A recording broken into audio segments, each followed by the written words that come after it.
Pemirsa, setelah Satpol PP melakukan mediasi dengan Kelian Adat Banjar Tuban Gria, akhirnya dicapai kata sepakat penyegelan dan pembongkaran LED yang terpasang menempel pada tembok Balai Banjar Adat Tuban Gria ditangguhkan.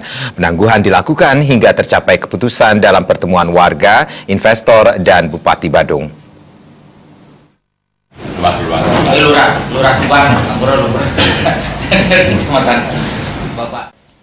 Kasatpol PP Badung Suryawan mengatakan, mediasi dengan Kelian Adat Banjar Tuban Gria bersama pihak terkait menghasilkan kesepakatan penangguhan pembongkaran LED. Terdapat dua hal penting yang mendasari penangguhan penyegelan dan pembongkaran LED. Pertama, Satpol PP ingin membuat suasana kondusif di masyarakat dan menghindari kesan Satpol PP Badung bertindak main hakim sendiri. Kedua, Satpol PP memberikan kesempatan kepada kerabat Banjar untuk menyampaikan persoalan ini secara langsung kepada Bupati. Sambil menunggu keputusan Bupati, LED dinonaktifkan. Selanjutnya, Kelian Adat Banjar Tuban Gria bersama warga dan investor harus segera bertemu Bupati untuk menghasilkan keputusan final. Pendirian LED tersebut ternyata melanggar Peraturan Bupati Nomor 80 Tahun 2015 tentang reklame. Pasal 9 dalam undang-undang itu menyebutkan larangan memasang reklame di tempat-tempat suci dan fasilitas sosial. Selain itu, dari tahun 2014 hingga kini, pihak investor pun belum juga melunasi kewajiban membayar pajak. Sangat kami berharap kepada masyarakat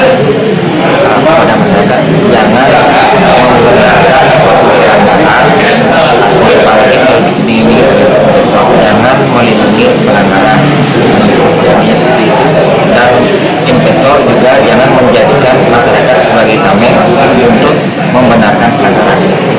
Ini penegasannya. Menyambut penundaan ini, Kelian Adat Banjar Tuban Gria mengaku bersyukur karena Satpol PP bersedia melakukan mediasi. Keberadaan LED ini disebut sangat menunjang kegiatan adat di Banjar. Kelian Adat Banjar Tuban Gria segera mengingatkan kepada investor agar segera melunasinya. LED ini berdiri dari tahun 2014 dan kontraknya akan berakhir tahun 2019. Nilai kontrak adalah 750 juta per 5 tahun, ditambah sumbangan tidak tetap untuk kegiatan di Banjar.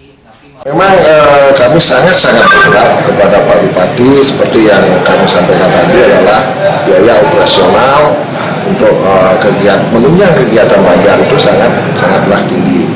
Maka dari itu kami sangat berharap dari Pak Bupati supaya mengizinkan ini Videotron ini supaya tetap berdiri dan diizinkan untuk beroperasi.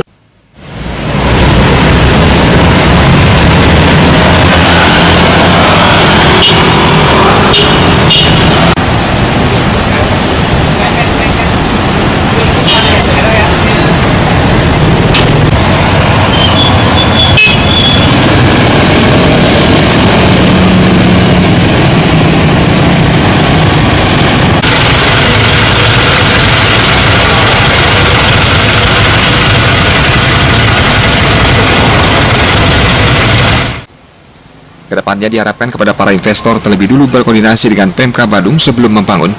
Bung Krisna